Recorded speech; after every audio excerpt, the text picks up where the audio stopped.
ஓம் சாந்தி 28/5/2024 காலை முரளி. இனிமையான குழந்தைகளே, பாபா அனைத்து சம்பந்தங்களை அன்புடைய சாக்கிரேன். ஒரே இனிமையான பிரியதர்சனை நினைத்தால் புத்தி அனைத்து பக்கங்களிலிருந்தும் விலகி போய்விடும். கேள்வி: கர்மாதீத் ஆவதற்கான எளிய முயற்சி அல்லது யுக்தி என்ன? பதில்: சகோதரன் என்ற பார்வை உறுதியாக்குவதற்கான முயற்சி செய்யுங்கள். புத்தியில் ஒரு பாபாவை தவிர மற்ற அனைத்தையும் மறந்துவிடுங்கள். எந்த ஒரு தேகதாரியின் சம்பந்தமும் நினைவில் வராமல் இருக்கும்போதுதான் கர்மாதீத் ஆகலாம். தன்னை ஆத்மா சகோதரன் என உணர்வதுதான் முயற்சியினுடைய குறிக்கோள். சகோதரன் என புரிந்து கொள்வதால் தேகத்தின் மீதான பார்வை, விகார எண்ணங்கள் முடிந்து போகும். ஓம் சாந்தி. டபுள் ஓம் சாந்தி. எப்படி டபுள் என்று குழந்தைகளாகிய உங்களுடைய புத்தியில் இருக்கிறது? தந்தை கூட குழந்தைகளுக்குத்தான் புரிய வைக்கின்றார். முதலில் தந்தையின் மீது நிச்சயம் இருக்க வேண்டும். ஏனென்றால் இவர் தந்தையாகவும் டீச்சராகவும் குருவாகவும் இருக்கிறார்.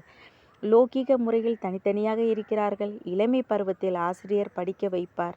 60 வயதிற்கு பிறகு குருவிடம் செல்கின்றார். இவர் வரும்பொழுது 3 ரூபத்திலும் சேர்ந்து சேவை செய்கிறார். சிறியவர்கள் பெரியவர்கள் அனைவரும் படிக்க முடியும் என்று கூறுகிறார். குழந்தைகளின் மூளை நன்கு புத்துணர்வுடன் இருக்கிறது. சிறியவர்கள் பெரியவர்கள் அனைவரும் ஜீவாத்மாக்கள் என்பதை குழந்தைகள் புரிந்து கொண்டனர். ஆத்மா உடலில் பிரவேசமாகிறது.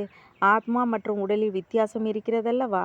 இங்கே குழந்தைகளாகிய உங்களுக்கு ஆத்மா மற்றும் பரமாத்மாவின் ஞானம் கொடுக்கப்படுகிறது. ஆத்மா அழிவற்றது. மற்றபடி உடல் இங்கு விகாரத்தால் உருவாகி இருக்கிறது. அங்கே பிரஷ்டாச்சாரம் என்ற பெயரே இருக்காது. சம்பூர்ண நிர்விகார உலகம் என்று போற்றப்படுகிறது. சிரேஷ்டசாரம் மற்றும் பிரஷ்டாச்சாரம் என்ற வார்த்தைகள் உள்ளதல்லவா? இது அனைத்து விஷயங்களையும் பாபா தான் புரிய வைக்கின்றார். ஆத்மாக்களாகிய நம்முடைய தந்தை நம்மை படிக்க வைக்கின்றார் என்ற உறுதியான நிச்சயம் குழந்தைகளுக்கு ஏற்பட வேண்டும். தந்தை புருஷோத்தம சங்கம யுகத்தில் தான் வருகிறார். இதன் மூலம் கீழான நிலையிலிருந்து புருஷோத்தமராக மாற்றுகிறார் என்பது தெளிவாகிறது. இந்த உலகம்தான் கீழான தமோபிரதானமாக இருக்கிறது. இது பயங்கரமான நரகம் என்று கூறப்படுகிறது. இப்பொழுது நாம் திரும்பி போக வேண்டும். ஆகையால் தன்னை ஆத்மா என உணருங்கள். தந்தை அழைத்து செல்வதற்காக வந்திருக்கிறார். நாம் சகோதரன் என்ற உறுதியான நிச்சயத்தை ஏற்படுத்தி கொள்ளுங்கள். இந்த தேகமோ இருக்கவே இருக்காது. பிறகு விகார பார்வை முடிந்துவிடும். இது மிகப்பெரிய குறிக்கோள். இந்த குறிக்கோளை மிகவும் சிலரே அடைகின்றனர். கடினம் இருக்கிறது. கடைசியில் எந்த ஒரு பொருளும் நினைவில் வரக்கூடாது. இதற்கு கர்மாதீத்த நிலை என்று பெயர்.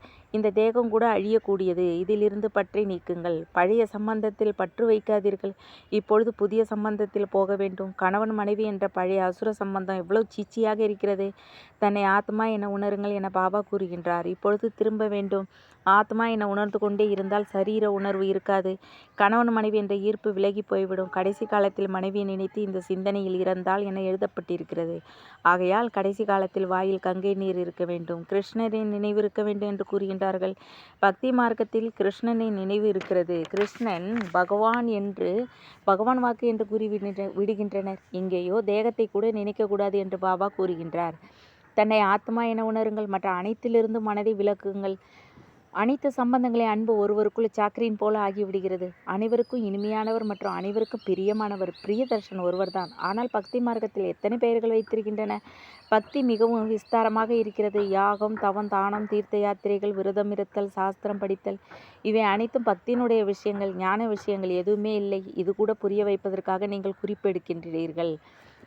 மற்றபடி உங்களுடைய காகிதம் போன்றவை எதுவும் இருக்காது. குழந்தைகளை, நீங்கள் சாந்தி தாமத்தில் இருந்து வந்தீர்கள். அமைதியாக இருந்தீர்கள் என பாபா புரிய வைக்கிறார். சாந்தியின் கடலிடம் சாந்தி. தூய்மையினுடைய சொத்தை அடைகின்றீர்கள். இப்பொழுது நீங்கள் ஆஸ்தியை அடைந்து கொண்டு இருக்கிறீர்கள் அல்லவா? ஞானம் கூட எடுத்துக்கொண்டு இருக்கிறீர்கள். பதவி எதிரில் இருக்கிறது. இந்த ஞானத்தை பாபாவை தவிர வேற யாரும் கொடுக்க முடியாது. இது ஆன்மீக ஞானம். ஆன்மீக தந்தை ஆன்மீக ஞானத்தை கொடுப்பதற்காக ஒரு முறைதான் வருகிறார். அவரை தான் பதித்த பாவனர் என்கிறார்கள். அதிகாலையில் குழந்தைகளுக்கு ட்ரில் செய்ய வைக்கின்றார். உண்மையில் இதை ட்ரில் என்று கூட சொல்லக்கூடாது. குழந்தைகளே, தன்னை ஆத்மா என உணர்ந்து என்னை நினையுங்கள் என்றுதான் பாபா கூறுகிறார். எவ்வளவு எளிதாக இருக்கிறது. நீங்கள் ஆத்மா அல்லவா? எங்கிருந்து வந்தீர்கள்? பரந்தாமத்திலிருந்து. இதுபோல வேற யாரும் கேட்க மாட்டார்கள். குழந்தைகளே, பரந்தாமத்திலிருந்து வந்தீர்கள் அல்லவா? இந்த உடலில் நடிப்பதற்காக என பரலோகிக தந்தை தான் குழந்தைகளிடம் கேட்கிறார். தனது பாகத்தை நடித்து நடித்து இந்த நாடகம் முடிவடைய போகிறது. ஆத்மா தூய்மை இல்லாது இருப்பதால் சரீரம் கூட தூய்மை இழந்ததாகிறது. தங்கத்தில் கலப்படம் இருந்தால் மீண்டும் அது உருக்கப்படுகிறது. அந்த சன்னியாசிகள் இது போன்ற அர்த்தத்தை ஒருபோதும் புரிய வைக்க மாட்டார்கள். அவர்கள் ஈஸ்வரனை அறியவில்லை. தந்தையை நினையுங்கள். இதை ஏற்றுக்கொள்வதே இல்லை. பாபா கற்றுக் கொடுப்பதை வேற யாரும் கற்றுக் கொடுக்க முடியாது. இதில் தான் செயல்முறைகள் உழைக்க வேண்டியிருக்கிறது. பாபா எவ்வளவு எளிமையாக புரிய வைக்கின்றார். பதித்த பாவனர் சர்வசக்திவான் எனப்படுகின்றார். அவரைத்தான் ஸ்ரீ ஸ்ரீ என்றும் கூறுகின்றார்கள். மேலும் தேவதைகளுக்கு ஸ்ரீ எனலாம். அவர்களுக்கும் அழகா இருக்கும். அவர்களுடைய ஆத்மா சரீரம் இரண்டுமே தூய்மையா இருக்கிறது. ஆத்மாவில் எதுவும் ஒட்டாது என யாரும் கூற முடியாது. ஆத்மாதான் 84 பிறவிகளை எடுக்கிறது. ஆனால் மனிதர்கள் புரிந்து கொள்ளாத காரணத்தால் தலைகீழாக இருக்கின்றனர். ஒரு தந்தை தான் வந்து சரி செய்கின்றார். ராவணன் சரியற்றவராக மாற்றுகின்றான். படங்கள் உங்களிடம் இருக்கிறது. மற்றபடி இது போன்ற 10 தலைகள் உடைய ராவணன் யாரும் இருக்க முடியாது. சத்தியுகத்தில் ராவணன் இல்லை, இது தெளிவாக இருக்கிறது. ஆனால் யார் கேட்கக்கூடியவர்களாக இருப்பார்களோ அவர்கள் இவ்விடத்தின் நாற்று என்று கூறுவார்கள். சிலர் குறைவாக கேட்பார்கள், சிலர் நிறைய கேட்பார்கள். பக்தி மார்க்கத்தினுடைய விஸ்தாரம் எவ்வளவு இருக்கிறது. பலவிதமான பக்தர்கள் இருக்கிறார்கள். மேலும் கூட்டிக் கொண்டு ஓடினார்கள் என கேட்டு இருக்கின்றோம். கிருஷ்ணருக்கு கூட அவ்வாறு அழைத்து சென்றார் என சொல்கிறார்கள் அல்லவா? பிறகு இப்படிப்பட்ட கிருஷ்ணர் மீது ஏன் அன்பு செலுத்துகின்றனர்? ஏன் பூஜை செய்கின்றனர்? கிருஷ்ணர் முதல் இளவரசர் என்பதை பாபா புரிய வைக்கின்றார். அவர் எவ்வளவு புத்திசாலியாக இருப்பார். முழு உலகத்திற்கும் எஜமானர் என்றால் குறைந்த புத்தி உடையவரா என்ன? அங்கே அவர்களுக்கு மந்திரி போன்றோ இருப்பது இல்லை. ஆலோசனை கேட்க வேண்டிய அவசியமில்லை. ஆலோசனை அடைந்துதான் சம்பூர்ணமாகி இருக்கின்றனர். பிறகு எதற்கு ஆலோசனை தேவை? நீங்கள் அரை கல்பத்திற்கு யாருடைய அறிவுரையும் கேட்க வேண்டியது இல்லை. சொர்க்கம் மற்றும் நரகத்தின் பெயர் கூட கேள்விப்பட்டு இருக்கின்றீர்கள். இது சொர்க்கமாக இருக்க முடியாது. இங்கே நமக்கு செல்வம் இருக்கிறது, மாளிகை போன்ற அனைத்தும் இருக்கிறது. இதுவே சொர்க்கம் என கல்புத்தி உடையவர்கள் வேண்டுமானால் புரிந்து கொள்ளலாம். ஆனால் புது உலகம்தான் சொர்க்கம் என நீங்கள் அறிவீர்கள். சொர்க்கத்தில் அனைவரும் சத்கதியில் இருக்கிறார்கள். சொர்க்கம் நரகம் ஒன்றாக இருக்க முடியாது. சொர்க்கம் என்று எதை கூறுகிறோம், அதனுடைய ஆயுள் எவ்வளவு என்பதனையும் பாபா உங்களுக்கு புரிய வைத்திருக்கிறார். உலகம் ஒன்றுதான். புதியதை சத்தியுகம், பழையதை கலியுகம் எனப்படுகிறது. இப்போது பக்தி மார்க்கம் முடியப் போகிறது. பக்திக்கு பிறகு ஞானம் வேண்டும். அனைத்து ஜீவாத்மாக்களும் பாகத்தை ஏற்று நடித்து நடித்து தூய்மையின்றி இருக்கிறார்கள். இதையும் பாபா தான் புரிய வைக்கின்றார். நீங்கள் சுகம் அதிகமாக அடைகின்றீர்கள். 3/4 பங்கு சுகம், 1/4 பங்கு துக்கம். இதிலும் தமோ பிரதானமாகும் போதுதான் துக்கம் அதிகமாகிறது. பாதி பாதியாக இருந்தால் ஆனந்தம் எப்படி இருக்கும்? சொர்க்கத்தில் துக்கத்தின் பெயர் அடையாளம் இருக்கும் எனும் போதுதான் ஆனந்தம் உண்டாகிறது. அப்போதுதான் சொர்க்கத்தை நினைவு செய்கிறார்கள். இது புது உலகம் மற்றும் பழைய உலகத்தின் எல்லையற்ற விளையாட்டு. இதை யாரும் புரிந்து கொள்ள முடியாது. பாபா பாரதவாசிகளுக்கு தான் புரிய வைக்கின்றார். மற்ற அனைவரும் அரை கல்பத்திற்கு தான் வருகின்றார்கள். அரை கல்பத்தில் நீங்கள் மட்டுமே சூரிய வம்சம் மற்றும் சந்திர வம்சத்தில் இருக்கின்றீர்கள். நீங்கள் தூய்மையாக இருப்பதால் உங்களுடைய ஆயுள் அதிகரிக்கிறது. மேலும் உலகம் கூட புதியது. அங்கே அனைத்தும் புதியது. தானியம், தண்ணீர், பூமி போன்ற அனைத்தும் புதியது. இன்னும் செல்ல செல்ல இப்படி இருக்கும் என்று குழந்தைகளாகி உங்களுக்கு அனைத்து சாட்சாத்காரமும் செய்து கொண்டிருப்பார். ஆரம்பத்தில் கூட ஏற்பட்டது, பிறகு கடைசியிலும் கூட நடக்கும். அருகாமையில் வரும்போது குஷியும் ஏற்படும். மனிதர்கள் வெளிநாட்டிலிருந்து தமது நாட்டிற்கு வரும்போது குஷி ஏற்படுகிறது அல்லவா? யாராவது வெளியில் எங்கேயாவது இறந்து விட்டாலும் விமானம் மூலமாக தங்களது நாட்டிற்கு கொண்டு வருகின்றார்கள். எல்லாவற்றையும் விட முதல் தரமான தூய்மையிலும் தூய்மையான பூமி பாரதம். பாரதத்தின் பெருமையை குழந்தைகளாகிய உங்களை தவிர வேற யாரும் அறியவில்லை. உலக அதிசயம் இருக்கிறது அல்லவா? அதனுடைய பெயரே சொர்க்கம். அவர்கள் காண்பிக்கக்கூடிய அதிசயங்கள் நரகத்தினுடையது. நரகத்தின் அதிசயம் எங்கு? சொர்க்கத்தின் அதிசயம் எங்கு? இரவு பகல் வித்தியாசம் இருக்கிறது. நரகத்தின் அதிசயங்களை பார்ப்பதற்காக பல மனிதர்கள் செல்கின்றனர். எவ்வளவு நிறைய கோயில்கள் இருக்கிறது. அங்கே கோவில் இருக்காது. இயற்கையான அழகு இருக்கிறது. மனிதர்கள் மிகவும் சிலரே இருப்பார்கள். வாசனை போன்றவற்றிற்கு அவசியம் இல்லை. ஒவ்வொருவருக்கும் தனக்கு முதல் தரமான தோட்டம் இருக்கிறது. முதல் தரமான மலர்கள் இருக்கிறது. அங்கே வீசக்கூடிய காற்றும் முதல் தரமானதாக இருக்கும். வெயில் போன்றவை ஒருபோதும் துன்புறுத்தாது. எப்பொழுதும் வசந்த காலமாக இருக்கும். ஊதுவத்தியின் அவசியம் இல்லை. சொர்க்கத்தின் பெயரை கேட்கும் போதே வாயில் நிறைய ஊறுகிறதல்லவா? இது போன்ற சொர்க்கத்தில் உடனே செல்வோம் என நீங்கள் கூறுகின்றீர்கள். ஏனென்றால் சொர்க்கத்தை நீங்கள் அறிந்துள்ளீர்கள். இருப்பினும் இப்பொழுது நாம் எல்லையற்ற தந்தையுடன் இருக்கிறோம். தந்தை படிக்க வைக்கின்றார். இது போன்ற வாய்ப்பு பிறகு கிடைக்காது என்று மனம் கூறுகிறது. இங்கே மனிதர்கள் மனிதர்களை படிக்க வைக்கின்றார்கள். அங்கே தேவதைகள் தேவதைகளை படிக்க வைப்பார்கள். இங்கேயோ பாபா படிக்க வைக்கின்றார். இரவு பகல் வித்தியாசம் இருக்கிறது. எவ்வளவு குஷி ஏற்பட வேண்டும். நீங்கள் தான் 84 பிறவிகள் எடுத்துள்ளீர்கள். நீங்கள் தான் உலகத்தினுடைய சரித்திரம் பூகோளத்தை அறிந்திருக்கிறீர்கள். நாம் பலமுறை இந்த ராஜ்யத்தை அடைந்துள்ளோம். பிறகு ராவண ராஜ்யத்தில் வந்துள்ளோம். இப்பொழுது ஒரு பிறவி தூய்மையானால் 21 பிறவிக்கு தூய்மையாக இருக்கலாம் என பாபா கூறுகின்றார். ஏன் ஆகக்கூடாது? ஆனால் மாயா இப்படிப்பட்டது. சகோதரன் சகோதரி என்பது கூட பயனில்லை. அரைகுறையாக இருக்கின்றார்கள். தன்னை ஆத்மா என புரிந்து கொண்டு சகோதரன் சகோதரன் என்று உணரும்போதுதான் நன்மை ஏற்படுகிறது. தேக உணர்வு விலகும். இதுவே முயற்சி. பிறகு எளிமையாக இருக்கிறது. யாருக்காவது மிக கடினமாக இருக்கிறது என்று கூறினால் அவருடைய மனம் விலகி போய்விடும். ஆகையால் அதன் பெயரே சகஜ நினைவு. ஞானம் கூட சகஜமானது. 84 பிறவிகளின் சக்கரத்தினை அறிந்து கொள்ள வேண்டும். முதலில் பாபாவின் அறிமுகத்தை கொடுக்க வேண்டும். பாபாவின் நினைவினால்தான் ஆத்மாவினுடைய துரு நீங்கும். தூய்மையான பாரதத்திற்கு விஸ்வத்தினுடைய ராஜ்ய பதவி கிடைக்கிறது. பழமை என்றால் எத்தனை வருடங்களானது? லட்சக்கணக்கான வருடங்கள் என்கின்றனர். 5000 வருடம் என நீங்கள் அறிவீர்கள். அதே ராஜயோகத்தை மீண்டும் பாபா கற்பித்து கொண்டு இருக்கின்றார். இதில் குழப்பமடைய எதுவுமில்லை. ஆத்மாக்களாகிய உங்களுடைய இருப்பிடம் எங்கே என கேட்கப்படுகிறது. நம்முடைய இருப்பிடம் புருவ மத்தி என கூறுவார்கள். எனவே ஆத்மாவைதான் பார்க்க வேண்டும். இந்த ஞானம் இப்பொழுது உங்களுக்கு கிடைத்திருக்கிறது. பிறகு அங்கே ஞானத்தின் அவசியம் இருக்காது.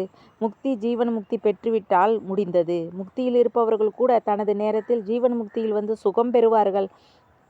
அனைவரும் முக்தி வழியாக ஜீவன் முக்தியில் வருவார்கள். இங்கிருந்து சாந்திதாமத்திற்கு செல்வார்கள். வேறு உலகம் எதுவும் இல்லை. நாடகப்படி அனைவரும் திரும்பி போக வேண்டும். விநாசத்திற்கான ஏற்பாடுகள் நடந்து கொண்டு இருக்கிறது. இவ்வளவு செலவு செய்து அணுகுண்டுகளை தயாரிக்கிறார்கள் என்றால் சும்மா வைப்பதற்காக செய்ய மாட்டார்கள். வெடிகுண்டுகளை விநாசத்திற்காகத்தான்.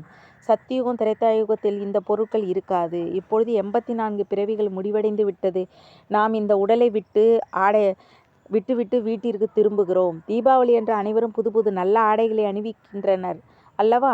அணிகின்றனர் அல்லவா? ஆத்மாக்களாகி நீங்களே புதியதாகிறீர்கள். இது எல்லையற்ற விஷயம். ஆத்மா தூய்மையாவதால் சரீரம் கூட முதல் தரமாக இருக்கிறது. இந்த நேரத்தில் செயற்கையாக அழகுபடுத்திக் கொள்கின்றனர். பவுடர் போன்றவற்றை பூசிக்கொண்டு மிகவும் அழகாகின்றனர். அங்கேயோ இயற்கையாகவே அழகு இருக்கிறது. ஆத்மா எப்போதும் அழகாகி விடுகிறது. இதை நீங்கள் புரிந்து கொள்கிறீர்கள். பள்ளிக்கூடத்தில் அனைவரும் ஒன்று போல இருக்க மாட்டார்கள். நீங்களும் முயற்சி செய்கிறீர்கள். நாம் இதுபோல் லட்சுமி நாராயணனாக மாற வேண்டும். இது உங்களுடைய ஈஸ்வரிய குலம். பிறகு சூரிய வம்சம் சந்திர வம்சம் வருகிறது. பிராமணர்களாகிய உங்களுக்கு ராஜ்ய பதவி இல்லை. இப்பொழுது நீங்கள் சங்கமத்தில் இருக்கிறீர்கள். கலியுகத்தில் ராஜ்ய பதவி இல்லை. யாராவது ராஜ்ய பதவியில் இருக்கலாம். இல்லை என்பது ஒருபோதும் இல்லை. இப்போது நீங்கள் இதுபோல மாறுவதற்காக முயற்சி செய்து கொண்டிருக்கிறீர்கள். நாம் ஆத்மாக்கள். நாம் சகோதரன் அவர் தந்தை. ஒருவர் மற்றொருவரே சகோதரன் என பாருங்கள் என்று பாபா கூறுகின்றார். ஞானத்துடைய 3வது கண் கிடைத்திருக்கிறது. ஆத்மாக்களாகிய நீங்கள் எங்கே வசிக்கிறீர்கள்? சகோதர ஆத்மா கேட்கிறார். ஆத்மா எங்கே வசிக்கிறது? இங்கே புருவ மத்தியில் என்று கூறுகிறார்கள். ஒரு பாபாவை தவிர வேறு ஏதும் நினைவில் வரக்கூடாது. கடைசியில் சரீரத்தை கூட இது போன்ற பாபாவின் நினைவில் விட்டுவிட வேண்டும். இந்த பயிற்சியை உறுதியாக்கி கொள்ள வேண்டும். நல்லது. இனிமேலும் இனிமையான காணாமல் போய் கண்டெடுக்கப்பட்ட செல்லமான குழந்தைகளுக்கு தாயும் தந்தையும் ஆகிய பாப்தாதாவின் அன்பு நினைவுகள் மற்றும் காலை வணக்கம். ஆன்மீக குழந்தைகளுக்கு ஆன்மீக தந்தை நமஸ்தே. ஆன்மீக தந்தைக்கு ஆன்மீக குழந்தைகளின் அன்பு நினைவுகள் மற்றும் நமஸ்தே. தாரணைக்கான முக்கிய சாரம் 1. சத்தியுகத்தில் முதத்தரமான அழகான உடலை அடைவதற்காக இப்பொழுது ஆத்மாவை தூய்மையாக்க வேண்டும். துருவை நீக்க வேண்டும். செயற்கையாக அழகுபடுத்திக் கொள்ள வேண்டியது இல்லை.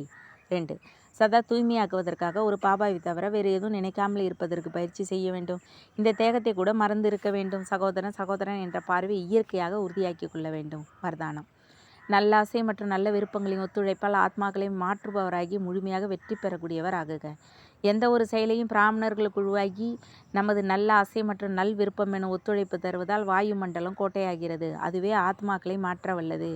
5 விரல்கள் இணைவதால் எவ்வளவு பெரிய செயலும் சுலபமாவது போன்றே ஒவ்வொரு பிராமணரின் ஒத்துழைப்பு சேவையில் முழு வெற்றி பெற செய்கிறது. ஒத்துழைப்பின் பயனே வெற்றியாகும். ஸ்லோகன். ஒவ்வொரு அடியிலும் பன்மடங்கு வருமானம் சேமிப்பவரே அனைவரிலும் மிக பெரிய செல்வந்தர் ஆவார்.